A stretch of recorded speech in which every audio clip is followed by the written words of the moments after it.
Welcome back to Turf Talk Matching Haircuts Edition. Vance, I thought I'd join the revolution and got a little bit cut up top. Well, you look like you're prepared for some nice warm weather down in Hot Springs this upcoming weekend for the Arkansas Derby, so it's good to have less heat up there. Absolutely. We'll have to take care of it, though. It's supposed to be sunny, something we really haven't had too much of here in the Bluegrass, but it's supposed to be great weather here, too. I thought about also naming this Maidens to Hall of Famers edition because I think a hot topic over the next 3.5 weeks, it looks like we could have one, maybe even more maidens in the Kentucky Derby. They have the points. I know there's already been some consternation about how a maiden could leave out stakes winners and the like. I feel like there's been ample points opportunities until now. There's 2 races left. If you finish second in a Grade 1, I mean, to me, the Wood Memorial, that's your ticket in. Absolutely. No question, they followed the rules to the T. They ran second in the Wood Memorial this past Saturday. They have the points. If they're looking at the Derby, they can get in. I think it's fair and square. I think I remember Broker's tip in 1933, the Fighting Finish Derby. He was the last maiden to win the Kentucky Derby. It was actually the only race he ever won in his entire career. So it'll be interesting to have a non-winner in the field. Chances are he's probably not going to beat 19 other horses to the finish line, but interesting nonetheless. No, and I mean, I feel like I felt this way with the graded stakes, and I've come around. I think the points is an improvement, but to me, everyone knows the score when their horses turn 2, when they name them, when they start them. You know how to get in.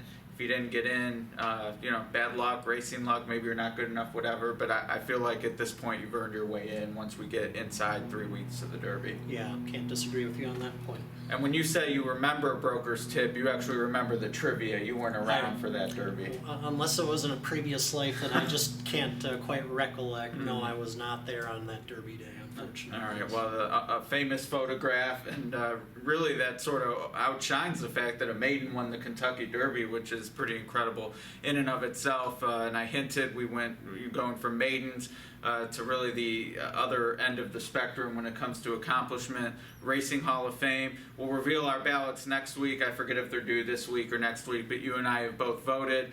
We still have some cross-outs to come. We won't get to them all. I know you put 5 names on your ballot. I put 3, but one of the cross-outs we agreed with was jockey Garrett Gomez. Yeah, Garrett Gomez had a terrific career spanning the early 1990s going into 2010, and I believe he rode Blame in the Breeders' Cup Classic. That's right. Is that correct? One of the great rides of all time, defeating Zenyatta in her 20th appearance.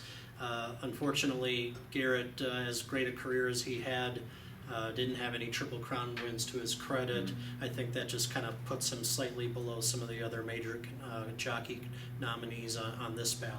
Yeah, I agree. Again, I mean, any name on here that we've discussed and sort of crossed out, fantastic racehorses, jockeys, etc. But to me, for him, just not quite to that level. And I will say this, and it might come up with Asmussen as well for different reasons.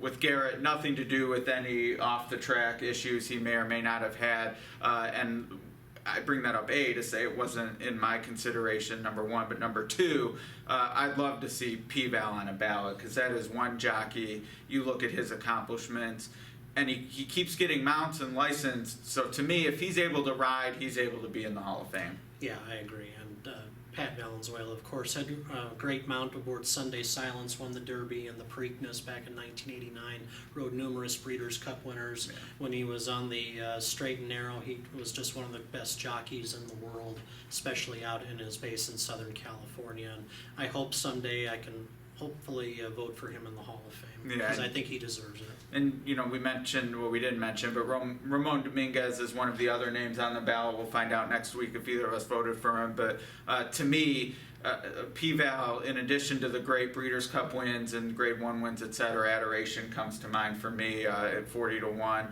But a day in and day out rider, gave it to you when he was on your horse, a jockey you could bet with confidence, and I share your enthusiasm. I hope he's on the ballot one day. We'll find out who we hope are not on our ballots next week, because we want the people and horses we voted for to get in. I think some are slam dunks and others might need our help, so we'll find out if they get it in the coming days. Until then, let you know how Oaklawn is.